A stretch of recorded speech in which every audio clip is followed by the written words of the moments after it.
नमस्कार, मेरो नाम रञ्जना प्रधान। म नाइटिङ्गेल स्कुलको प्रिन्सिपल। एकदमै राम्रो यो कुराहरू हाम्रो लोप भएको कुराहरूलाई जसले सङ्कलन गर्नुभयो उहाँलाई चाहिँ म एकदम धन्यवाद दिन्छु, आभारी छु। हामी पनि हाम्रो स्कुलमा राख्ने हामी कोसिस गर्छौँ। अहिलेको विद्यार्थीहरूलाई सबै मोबाइल दिएर नयाँ नयाँ टेक्नोलोजी मात्रै हेर्छ।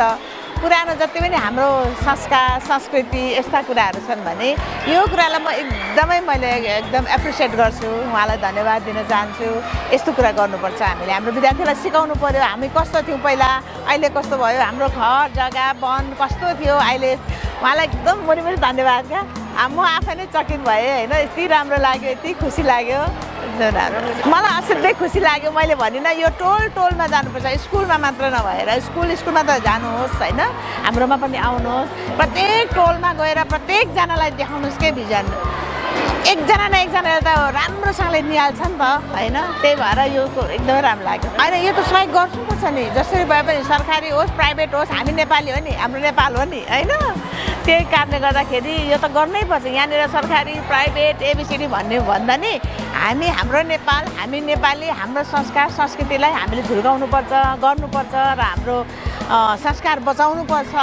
कसले बचाउँछ? हजुरहरूले यस्तो कुरा ल्याइदिएन भने भोलि लोप भएर जान्छ। सबै विदेशी सक्यो अनि नेपाल कस्तो थियो के थियो कसलाई थाहा छैन। आज मलाई कतिवटा कुरो नलेज थाहा भयो, मलाई थाहा थिएन। अनि यस्ता कुराहरू हजुरहरूले बेला बेलामा वर्षमा 6 महिनामा एक्जिबिसन यो ठाउँमा राखिदिनु है। नेपाल देशभरि डुल्नुपर्छ यो कुराहरू है। एकदम म आभारी छु। मलाई कस्तो मन पर्यो, सबै मन पर्यो। अब एबिसिडी भन्दाखेरि अब जस्तै अब धरारै भयो, हाम्रो 3 चोटि भएको छ रहेछ। 3 चोटि धरारा भयो, टुरी खेल भयो, सिंहदरबार भयो। टुरी खेलमा त गाईहरू भैँसीहरू चढाइरहेछ। अनि कस्तो चढाउने बुढापाका होइन, दाईहरू बुवाहरूले कति आनन्दले गफ गरिरहेछ। अहिले त्यो इन्भाइरोमेन्टै छैन। अहिले खालि त्यहाँ केटाकेटी जान्छन् के हुन्छन्, के आन्दोलन हुन्छ।